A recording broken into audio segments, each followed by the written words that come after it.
Hi guys, welcome back to If the Gap Exists. As you know, I'm Daphne. And I'm Senna. If Formula One can take a break whenever they want, so can we. But we Yep. are back now. hmm We're covering two races this time because we do what we want. We're our own Okay. bosses. True, very true. So we had Canada and Monaco. Surprisingly, there was a lot going on in Monaco, but let's start Yeah. with Canada. Let's We start with had Canada. Antonelli win number 4 in a row, hmm Verstappen and Hamilton on the podium too. Yeah. What did you make of that race? Well, for me, I was excited for Lewis, obviously as a fan, because this was one of the races where he in the main Grand Prix, not like a sprint. He was in contention for like a pole. I mean, for a podium, and that battle with Max, my heart, like in my mind, I'm like, I know he could do it, but oh, PTSD from he and Max always having issues. But that was very clean racing, and I quite enjoyed it. Yeah. Yeah, it was a good battle between them. There's also hmm a really good battle between Antonelli and Russell. Antonelli, he just seems a different level. He looks like, by all means necessary, he will win. He will go past Russell. There was that lockup that he almost took out Russell.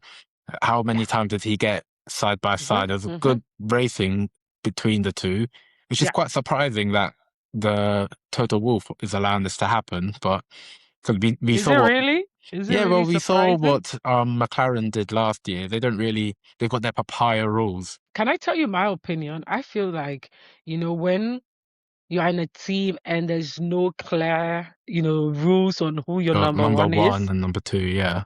it's always a problem. When Lewis and Valtteri were there, it was very clear who number one is, who number two is. When George came, it wasn't very clear. When even with McLaren, same. Even Ferrari currently, it's not clear who their number one is, who their number two is. So Charles and Lewis battle, Kimi and Russell battle, even Piastri and Norris, yeah. Norris also battle. So I think it happens when you don't set out the clear rules. But in as much as it was very intense, it was entertaining to watch because they are the ones like with the fastest car, and they are not really battling with any other team. So If it's they gonna don't be battle each amongst other, who themselves. will they battle? Yeah, but I feel like I felt bad for George a bit for his engine failure issue and him having to end the race in the middle of the road. I mean, he got very angry and threw his head Oh, the red. Halo Oh device, my yeah. God, that was bad. But it was interesting to watch from there. There were a lot of in Canada too. A lot of things also happened. Charles and Hajar having to have the 10-second penalty. Like there was so much going on, even with Perez. Like his car gave him just a straight failure and the car falling apart. I felt bad for a lot of people, and we still finished the race with 22 cars not finishing. Yeah, exactly. I think, hmm yeah, we still haven't had a race where everyone's finished. Maybe we'll achieve that later on in the season. Who knows? I mean, as you alluded to before, the Verstappen Hamilton battle was very good. Yeah. The two cars were relatively the same performance. So yeah, they were able to stick with each other and then get an overtake back. That was quite good, clean racing. I hmm guess it's a lot cleaner between the two of them when they're not really competing to be the top, are they? Yeah. Yep. Yep. So a lot more respectful between the two of them. But yeah, in the end, Antonelli fourth win in a row, and he's living up to the hype, isn't he? And to be fair, I also feel like the safety car also helped the top three. It came at a time where I think even Charles had already boxed. And then right after the whole safety car came about, and then the top three were able to pay and it helped them. Yeah, but I guess that's just Formula One, isn't it? It's luck of the Mhm. draw sometimes. We've seen that Sometimes. in some races where safety car comes out at the perfect time. I can't remember what race it was this earlier this season where the safety car came out the lap after Russell had pitted, and it came out perfectly for Antonelli, Hmm. Hmm. and he went on to win. I think that might have been Japan, I and don't even think I I think it was remember. I think Yeah, it was Japan because Antonelli wasn't looking like he was going to win. It was looking like it was going to be Piastri, yeah, yeah. and yeah, it just I guess the safety car came out, ruined everyone else's race. Hmm. But Hmm. Antonelli's getting he's getting a bit of luck, but when the opportunities are presented to him, he's taking it. So you can't just put Yeah, it all down yeah. to luck, can you? I'm of course, definitely. Even with the entire race, when they started, I think Lewis was number. He wasn't in contention because the McLarens were there. I think Yeah. he was fifth, but then the McLarens chose the wrong tires, Oh yes, and it I it, almost made, forgot it about put that. it put their race to shit. Excuse my The- language, but yeah. yeah, that McLaren decision made no sense to me because when all the tire blankets have come off, they've seen everyone is on the dry tire except them. They're doing the formation lap, and I remember Piastri was on the radio, kept saying, "We're making a mistake. We're making a mistake. Let's Hmm. switch." Hmm. In And their did defense, they they thought. listen? In their defense, they thought it was gonna rain. That's what they No, thought. but then from what the other teams were saying and what the commentators were saying, the rain had already come and gone. We'd seen the rain. It was just a case of how Fair, quickly fair. the track is going to dry. And he's done his lap. He says the track is dry enough. Let's switch. McLaren said no. And the only saving grace they've got is the first two laps. The McLarens walk fast. I remember Norris came from third to be leading by the first corner, Hmm. which, given that Canada to the first corner is very short, it was quite an Yeah, impressive yeah, start from him. yeah. And then they just started going backwards. And every decision they made from then on during the race just seemed to hamper them. And it just looked like they didn't know what they were doing anymore. And these are the At world all, champions we're talking right? about. And even, in the end, because of reliability issues, even Norris didn't even get to finish the race. And they were like, what a clusterfuck. Like, Yeah, it was and bad. I would argue that's probably better for McLaren that happened because it kind of saves their blushes. They can kind of be like, oh, well, we wouldn't have finished the race anyway. So even if we started on the good tires and we got our strategy right, it wouldn't have Well, made a it difference. doesn't really save them though. It makes you feel like as world champions, you're like, how many times could you this season, the amount of like reliability issues they've had quite a few DNFs. Even with Monaco today, when we get into it, Norris ended up having a DNF. Yes, but a lot of their reliability issues have been the power units, which they don't make. That's Mercedes. Somehow Mm, it seemed to be affecting McLaren more than but Mercedes. why just is it could you say it's just the power unit? That's something I want to know because this time it's not just the power units they have. Yeah, Because they I are not don't the only know. ones with a Mercedes power unit. That is true. How come the others are not having that issue? I mean, George Maybe, had it just last in Canada. That was just 10. yeah, Which other maybe team they're has had just not that? optimizing it as well as they should have. No, because Because if you think about it, no other team yeah, has had that. The Williams haven't really had that, I think Alpine has and the yeah.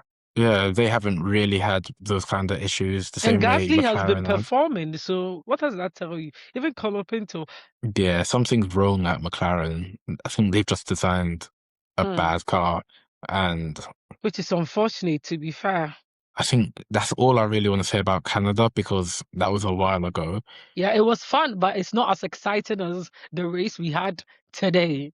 Yeah, which Monaco. is very interesting because I always say I want Monaco off the calendar. I don't like it. I think you can't really race in Monaco. You can drive as slowly as you want, Right? and no one can ever overtake you. So, are we even racing at this point? Monaco, normally, the most interesting thing is the Saturday. But Yeah. then today, to be fair, it actually lived up to a quite entertaining spectacle. Not the racing side of it, but all the other The things that things happened. going on. Yeah. Yeah. I mean, today I felt like it was a penalty fest.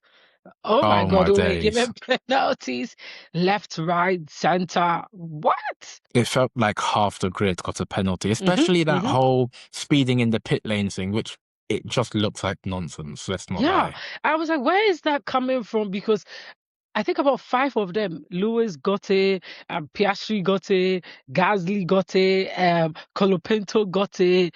I'm Russell like, got it. Russ, in my mind, I'm like, how many drivers could get a penalty for speed? No one's entirely sure what was happening, but they were saying that the entrance, like the line that the drivers were taking during the race into the pits, was a little bit tighter than what they'd been doing the whole weekend, and because Mm, of that, it ended up leading to them just being a little bit faster. They're not necessarily going over the speed limit, but because it measures the speed based off of the time it took them to get from point A to B, and they've taken a shorter distance than normal, yeah, yeah.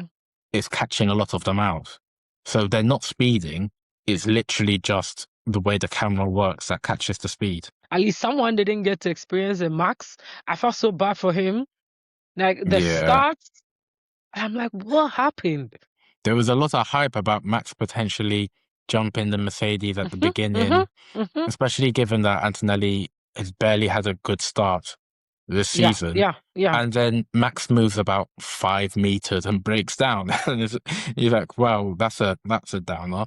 hmm By the end of the first lap, Antonelli was over a second away, and he just cruised off into the distance. Antonelli is just, I don't know.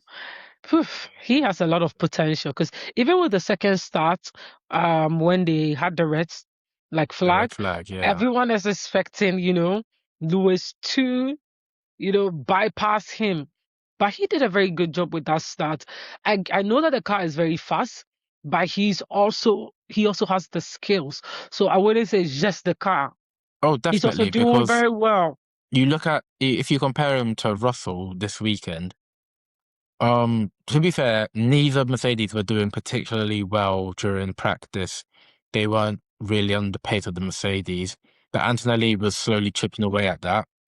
By the time we get to qualifying, Antonelli's right up there, and Russell never really got close to that. Yeah, I'm not quite sure what's going on because do you know, funny enough, I think at the beginning of the season, I mean, not me, I was always thinking Ferrari will come, but it felt like a lot of people thought Russell had it in the bag Yeah, because, he has more experience or whatnot. But Kimi is proving to show that, my age doesn't matter.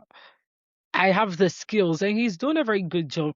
I feel like even with Hajar, he's also doing quite a good job.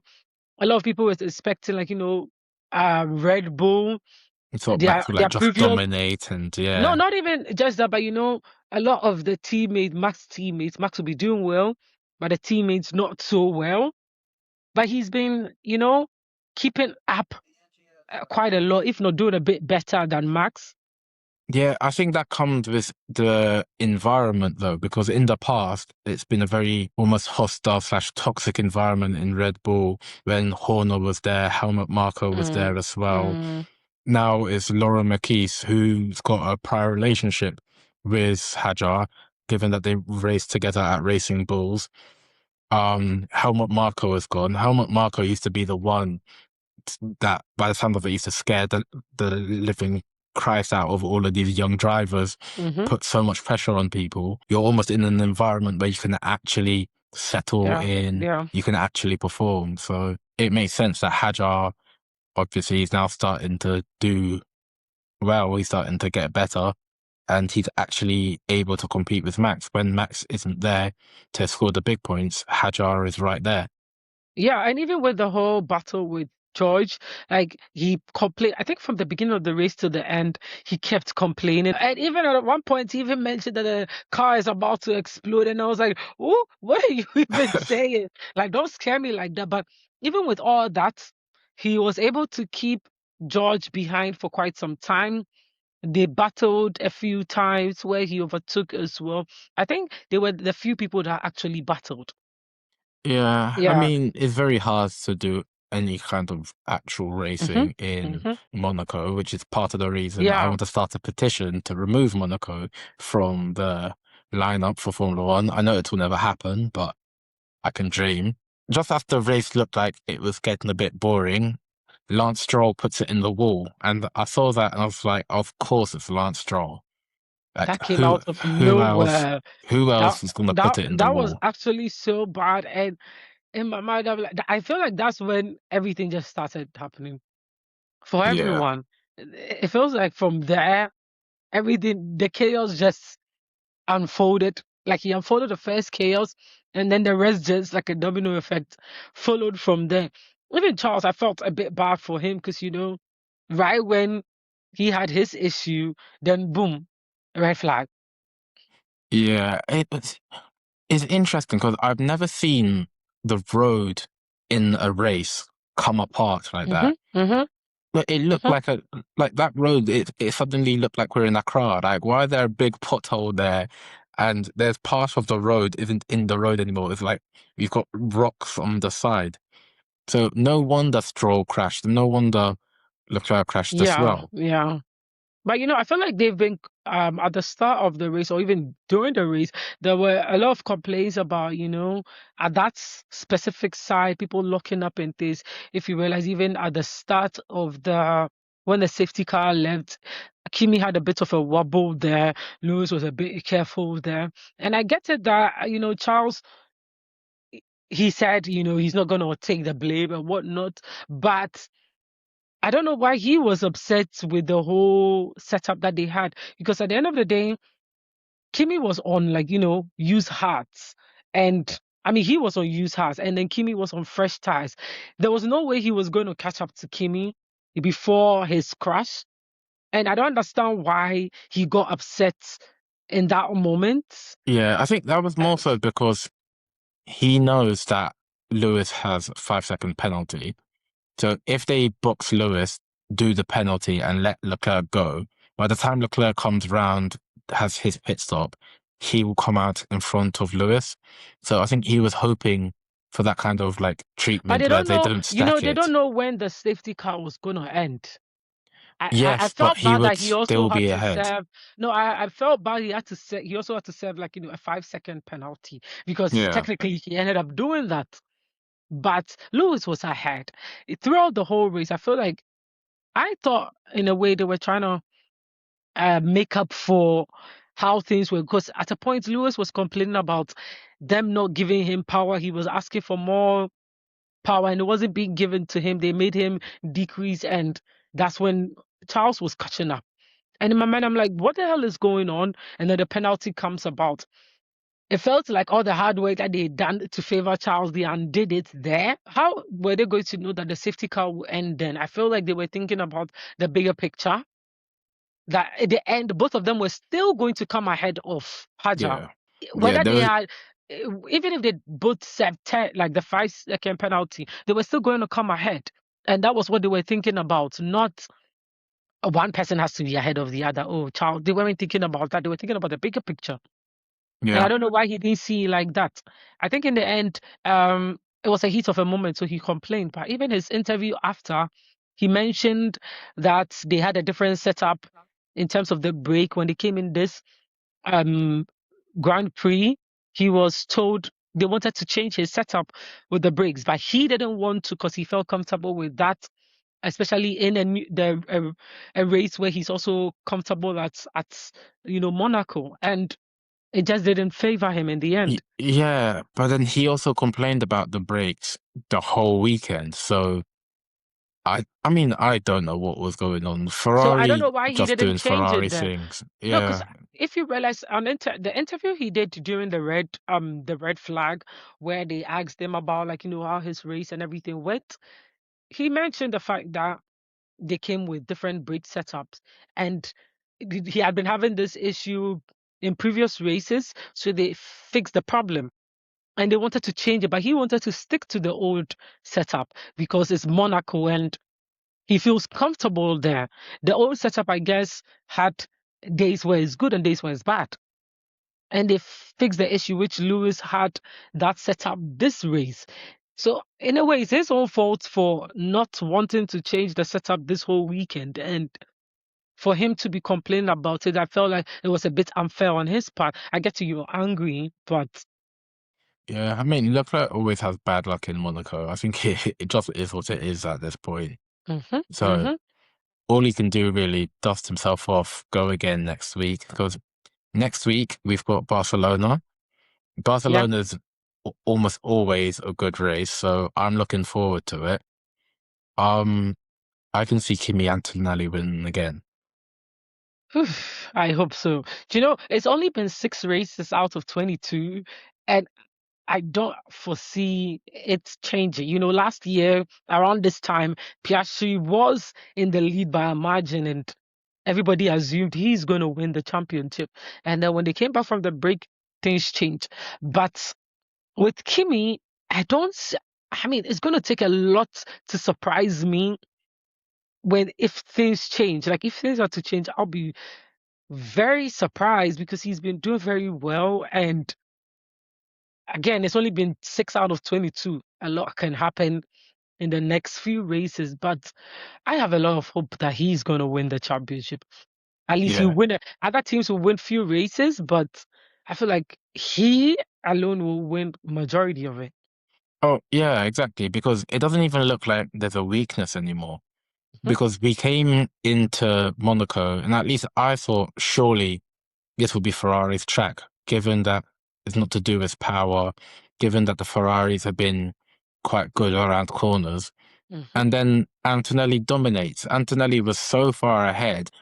I started thinking back to that time Ayrton Senna was like almost lapped everyone. He was like far ahead of everyone at Monaco as well. It looked like he was trying to embarrass the rest of the field. It almost looked like Antonelli was doing the same thing, and it's only his second season, and he's already Speaking of doing that, that to it everyone. definitely was. It happened as well. You know, they loved even the fourth car. Exactly. If there were no safety cars, no red flag, he might have even got the clerk. I think when he lapped the four cars, was Leclerc in the race? Yeah, he was. Yeah, yeah, Leclerc Leclerc was at in that the time. race. Leclerc was Leclerc number four, number three, right? Leclerc was third. Number three at that time. He was P Yeah, he three. was third, but he was catching Hamilton Yes, at but the the top time. three had lapped the fourth car, which was ridiculous. To No, say I the don't least. think I don't think Hamilton had got No, they had because Hadjar, had when he? no, Hajar was number four. Hajar was Yeah, P4. So you know yeah. when they pitted, George passed them Hmm. because at that time he had been lapped. So it was after he had been Okay. lapped by the three. Kimi stopped and then he went by. But Yeah. then the other two, because of the whole penalty and then stop, George did, and then Hajar didn't stop, so Hajar bypassed, and then George ended up at P5. Right, But yeah, they okay. were still lapped, which is ridiculous to say the least. I don't think I've seen that in quite some time. It's been a while, yeah.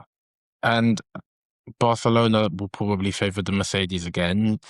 I mean, every track looks like it favors them, but Hmm. Barcelona's quite a power sensitive track, so Mercedes are going to be on top.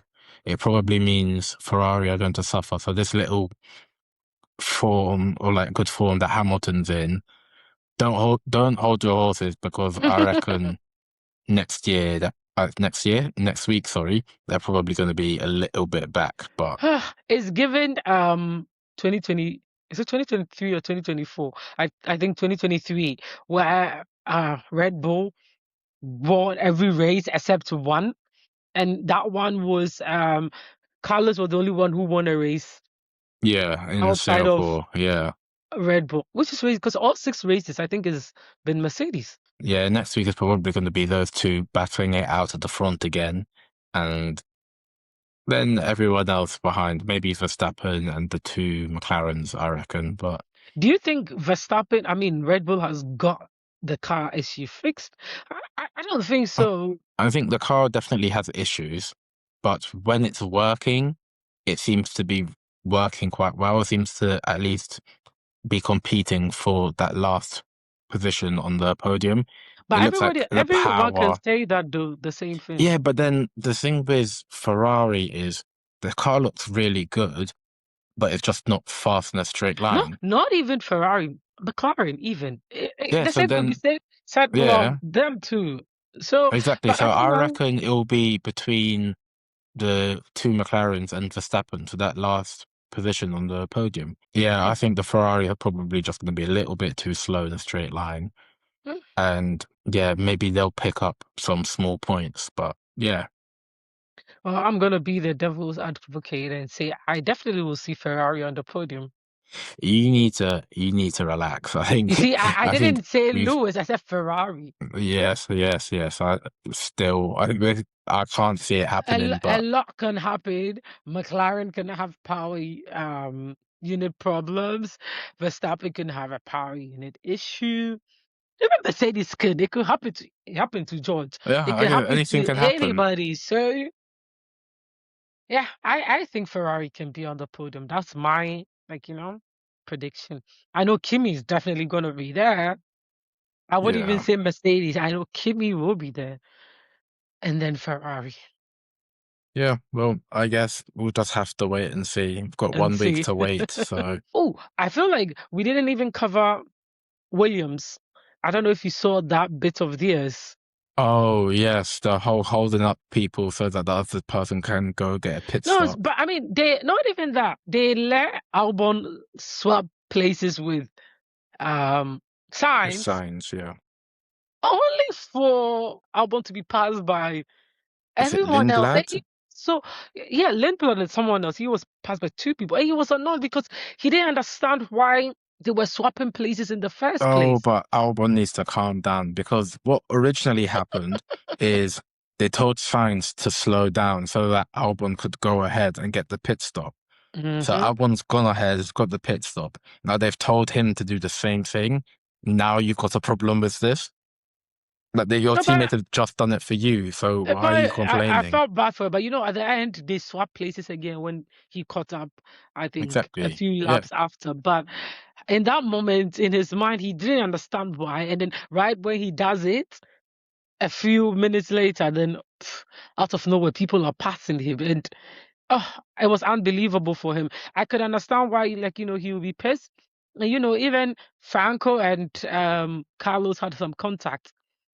In that moment, I thought the race was even over for Franco because I still like Franco, but thank God it was just a bit of a swirl, and then they went back into the race.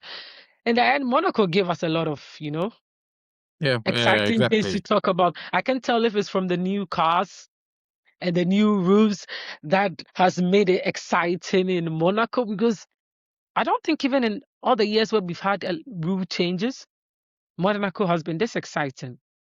Yeah, that's true. I guess when you've got the racetrack falling apart, that Yeah. always adds to it. So That is definitely a part of it. I've never seen that happen. And for a second, I thought they were not going to, start the race again because the race director had to go. They had to look, decide. exactly. And in my mind, I'm like, oh God, no, you can't end the race this way.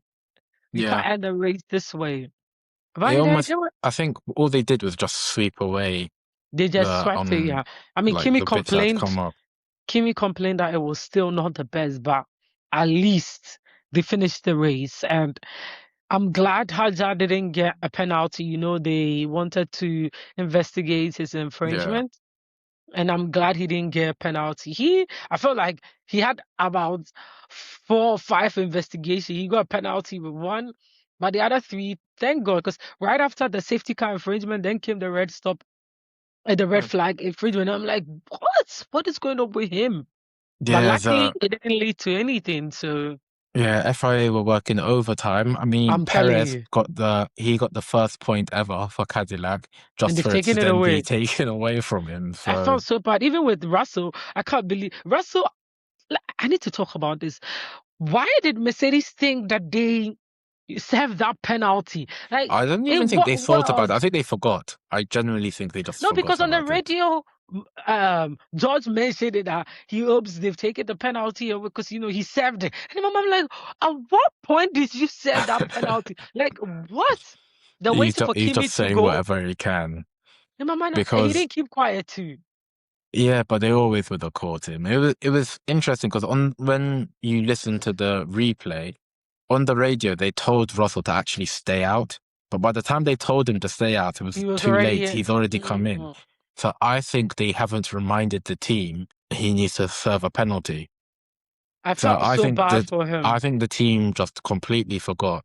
And the second that one person's touched the car, it's already finished. So I once that felt so first bad person for him. touches the Like car, everyone else might as well just.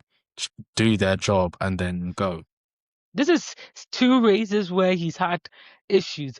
This guy had to do a whole driving penalty and he ended up being out of points. Now he's number three in the championship. I mean, I'm happy for Lewis because that pushes him up, but I felt bad for him because this could have been avoided Yeah. totally. But it is what it is. It gave Hajar an opportunity to be on the podium with, his idol.